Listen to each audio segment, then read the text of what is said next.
तमाम लोगों के सपने होते हैं। कुछ युवाओं का सपना होता है विदेश में जाकर पढ़ाई करने का, विदेश में जाकर नौकरी करने का, ताकि वो अपने और अपने परिवार के सपनों को पूरा कर सकें। लेकिन कई बार वो सपने अधूरे हो जाते हैं। 50 से ज़्यादा युवा हरियाणा के डिपोर्ट होकर अमेरिका से आए हैं, जिसमें 16 करनाल के हैं। उसमें एक युवक रजत भी है। रजत का परिवार, रजत खुद हमारे साथ हैं। रजत भाई, कब आप वापस आए और क्या जर्नी जाने की थी जो आप बता सकते हैं भैया? मैं परसों आ गया था जुरा, दिल्ली आ गया था 5:30 बजे सांझे टाइम ने जी। बाकी गए यहाँ थे जी, हम निचड़ी डोंकी में गए थे जी हम। बाकी क्या एजेंट ने ऊपर वाली मैंने भाई ऊपर वाली मैंने भेजूँगा, पर सीधा फ्लाइट से? हाँ, बोले तो भाई फ्लाइट भेजूँगा सारी जगह भाई, इतना कहीं ना पैदल चलना, कहीं गड्डी नहीं, कहीं कुछ नहीं है। लेकिन जागा सूर्य ने तक गए सिर्फ फ्लाइट में, उस तक गाड़ी है जी। गाड़ी में भी जहाँ 4 बंदे की जगह है वहाँ 15 बंदे ठूस रहे गए, कहीं 20 ठूस दिए जी। उसके बाद पैदल? हाँ, पनामा में पैदल चल रहे हैं जी। बाकी आगे फिर गाड़ी चल रही जी दूर थोड़ी। खतरा भरा रास्ता था पूरा? पूरे खतरा भरा जी रास्ता है, पूरा खतरा भरा। हाँ रास्ता लगा कई बार कि ज़िंदगी और मौत मतलब बिल्कुल नज़दीक नज़दीक चल रहे हैं। हर 1 मिनट लग गई थी जी। ऐसा कोई टाइम नहीं था जिस टाइम नहीं लगा तो भाई मौत नहीं है किले। कितने लोग थे आपके उस ग्रुप के अंदर? ग्रुप में जी कभी बंदे बद भी जावे थे जी, कभी घाट भी जावे थे, कभी 13 हो जाते, कभी 10 हो जाते, कभी 7 हो जाते। वो कोई वो नहीं है जी। सारे अपने जंटा अपने बंदे अलग अलग डोंकर पकड़वा दें।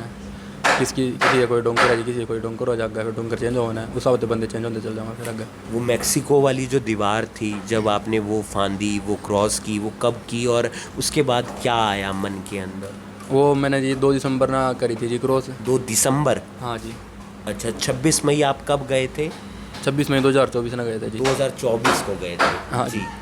और 2 दिसंबर 2024 ने बॉर्डर क्रॉस करे थे जी। मतलब तकरीबन आपको 5-6 महीने लग गए? हाँ जी, से 7 महीने के आसपास? हाँ, 6-7 महीने के आसपास लगी। उसके बाद क्या रहा प्रोसेस? उसके बाद जी फिर उन्हें पकड़ के जी हम कैंप में गए थे जी। पहले एरिजोना ले गए थे, फिर लुसियाना ले गए थे जैक्सन पैरिश कनेक्शन सेंटर में जी। फिर उसके बाद 20 अक्टूबर लगे वहीं रखे थे जी। 29 अगस्त की तारीख थी जी, उस पर डिपोटेशन लग गई थी। फिर बाकी 20 नंबर देता है जी, तो भाई तुम चले जाओगे 1-2 दिन में। फिर परसों आ गए थे जब हम सांझे टाइम दिल्ली 5:30 बजे से। खाना पीना वहाँ पर जो कैंप रहता था उसमें मिलता था या टॉर्चर करते थे? क्या सिचुएशन रहती थी वहाँ? एक किस्म को टॉर्चर ला लो जी, खाना पीना कुछ नहीं चाहिए जी। खाना पीना तो है ही नहीं, एक किस्म का ना ही है बंदे का। बाकी बंदा अपना मंगा रहा है, जिस पर बंदे भी पीछे आ रहे हैं तो बंदा खा पी सके। यानी खाना पीना को नहीं है जी कोई वहाँ भी। कितने पैसे खर्च हुए इस पूरे प्रोसेस के दौरान? लगभग जी 60 तो ऊपर जा रही जी। 60 लाख से ऊपर? हाँ जी। कुछ अपील करना चाहेंगे युवाओं से आप? बस अपील तो यही है जी, जिन न जानो अपना 1 नंबर में जाओ, बाकी 2 नंबर में तो देखो कोई फायदा नहीं है। हम भी आगे बैठे हैं जी बंदे के भी, कहीं कुछ बनी के कुछ ना बनी। क्या हलवाई का काम करते हैं आपके पिताजी? हाँ जी, हलवाई का काम करते हैं कि अपनी यहाँ दुकान है। एक आखिरी बात, फिर मैं विशाल से बात करूँ। कोई ऐसी सिचुएशन भी आई डोंकर के साथ कि उसने मिसबिहेव किया हो, फिर घर वगैरह फ़ोन किया? हाँ जी, मैक्सिको वगैरह में भी हुई है जी। पैसे मांगे थे जी भी आपने 4.5 लाख रुपये मांगे थे, कल्ले बंदे पे थे। उस टाइम हम 7 जने थे भाई। घर फ़ोन करते भाई थारी नाड़ काट देंगे भाई, पीछे मंगवाओ, करवाओ, वो करवाओ। माफ़ी न ठा रही थे वहाँ से। विशाल भाई को मोटिवेट किया कि जो हुआ भूल जा, हम तुम्हारे साथ हैं, क्योंकि इस वक्त एक आत्मविश्वास की ज़रूरत सबसे ज़्यादा होती है।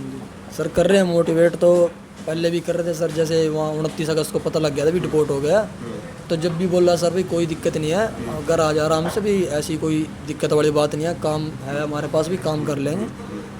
बस यही था सर भाई, कोई इशू नहीं है, तू खुशी खुशी घर आ जा, अपना टेंशन मत ले, जो भी हुआ चलो वो तो होना था हो गया। लाइफ में आगे मौके और आएंगे, अब का नहीं तो अगली बार से ही। यही था सर। एक आखिरी सवाल, क्या कार्रवाई आप डिमांड करेंगे? लगभग कितना पैसा खर्च हुआ, कैसे उसको जुटाया आप लोगों ने? सर जुटाया तो सर जैसे लोन कराते हैं, पैसे तो सर किसी के पास नहीं होता सर इतना। तो दुकान सेल की सर, एक प्लाट था सर, वो प्लाट सेल किया सर। ऐसे किए सर प्लाट, पैसे तो इकट्ठे सर, कैसे किसी से मांग लिए, किसी के साथ बनती है उठती बैठती है, रिश्तेदारियों से, भाईचारे से, ऐसे फैमिली मेम्बरों से सर, ऐसे इकट्ठे किए थे पैसे तो सर।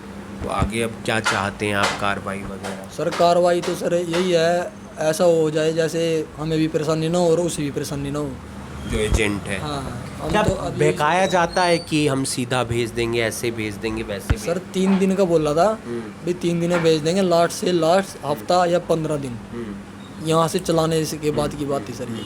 अभी जैसे स्टार्टिंग में इसने बताया 26 मई हो गया सर, प्रॉपर 26 मई को नहीं गया है सर। 2022 के कागज़ दिए हुए थे सर उसको। तो सर 2022 में पहले दिल्ली बैठाया सर 1.5 से 2 महीना। आज फ्लाइट जाएगी, कल जाएगी, आज जाएगी, कल जाएगी। तो दिल्ली बैठा सर। दिल्ली के बाद सर घर आया।